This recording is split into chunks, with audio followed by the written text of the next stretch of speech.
Shalom saudara dan saudari dalam kasih Yesus. Hari ini saya akan berkongsikan firman Tuhan nukilan Pastor Chris yang bertajuk Intipati Keilahian. Mari kita sama-sama merenungkan ayat pembukaan di 1 Timotius 6 ayat 12. Perjuangkanlah perjuangan iman yang baik. Berpegang teguhlah pada hidup yang kekal, untuk itulah engkau telah dipanggil dan telah engkau ikrarkan ikrar yang baik di hadapan banyak saksi. Alkitab mengatakan bahwa kerana begitu besar kasih Allah akan dunia ini, sehingga dia telah mengurniakan anaknya yang tunggal, supaya setiap orang yang percaya kepadanya tidak binasa, melainkan beroleh hidup yang kekal. Yohanes 3 ayat 16. Itulah sebabnya Yesus datang untuk memberikan kehidupan yang kekal kepada manusia agar mereka dapat bersekutu dengan Allah. Persoalan yang harus ditanya adalah, adakah dia telah mencapai tujuannya? Sesungguhnya dia telah mencapai tujuan itu. Alkitab mengatakan, dan inilah kesaksian itu, bahwa Allah telah mengurniakan hidup yang kekal kepada kita, dan hidup itu ada di dalam anaknya. 1 Yohanes 5 ayat 11. Dia bukannya sedang berusaha untuk memberikan kehidupan kekal kepada kita. Dia telah melakukannya.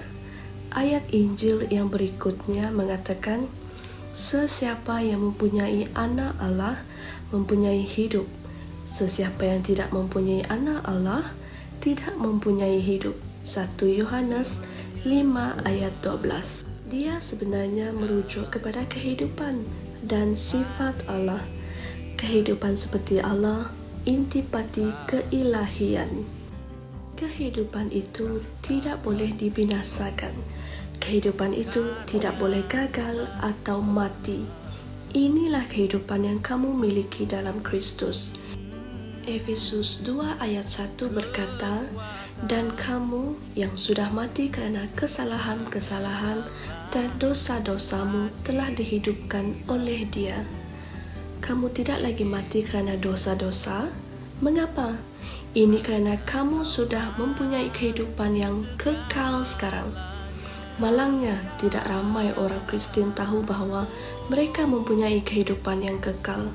Oleh itu, Yohanes berkata, semuanya itu kutuliskan kepada kamu, supaya kamu yang percaya kepada anak Allah tahu bahawa kamu memiliki hidup yang kekal. 1 Yohanes 5 ayat 13.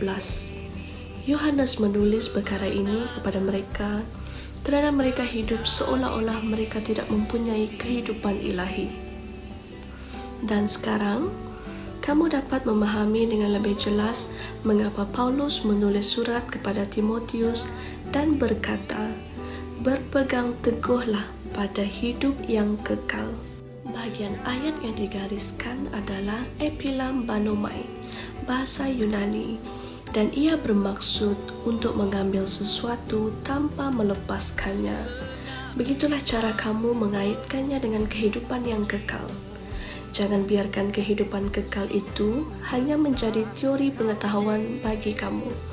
Rampaslah kehidupan kekal itu. Jadikanlah ianya nyata bagi kamu. Setiap kali kamu mengisytiharkan, aku mempunyai kehidupan yang kekal dalam nama Yesus. Oleh itu aku hidup di atas unsur-unsur dunia ini. Akulah yang berkuasa. Terpujilah Tuhan. Sekiranya kamu menghadapi masalah kesihatan, jangan menangis. Sebaliknya, isytiharkan dan teruskanlah mengisytiharkan.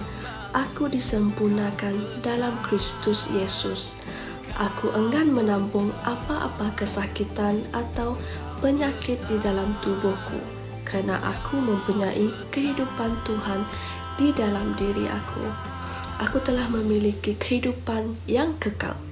Tidak lama nanti, tubuh fizikalmu akan mematuhinya, kerana ia telah menerima kesan dari kehidupan ilahi yang ada di dalam diri kamu. Sebelum kita mengakhiri Firman Tuhan pada hari ini, mari kita sama membuat pengakuan. Aku disempurnakan dalam Kristus Yesus. Aku enggan menampung sebarang kesakitan atau penyakit di dalam tubuhku, kerana aku telah memiliki kehidupan yang kekal. Aku memerintah melalui Kristus ke atas unsur-unsur dunia ini. Haleluya. Untuk renungan tambahan, saudara-saudari boleh merujuk di Efesus 2 ayat 1 hingga 6. Sekian daripada saya, bertemu di firman Tuhan yang akan datang. Bye.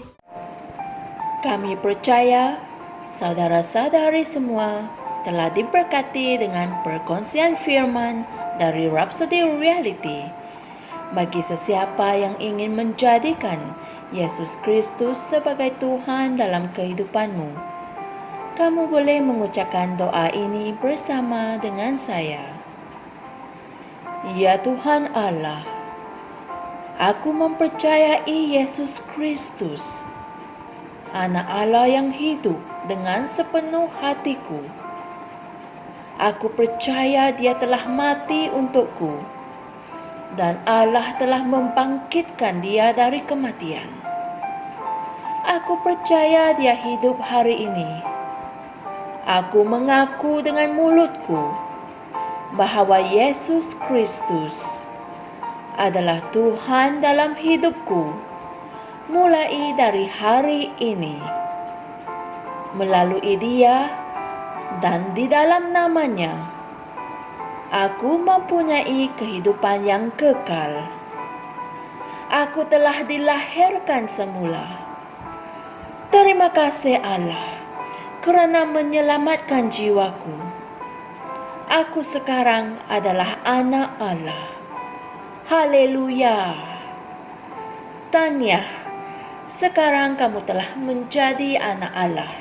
Untuk apa-apa sebarang pertanyaan atau untuk mendapatkan lebih banyak maklumat mengenai bagaimana untuk bertumbuh sebagai seorang Kristian, anda semua boleh hantar mesej di akaun Facebook kami atau email kami di tni.msia@gmail.com.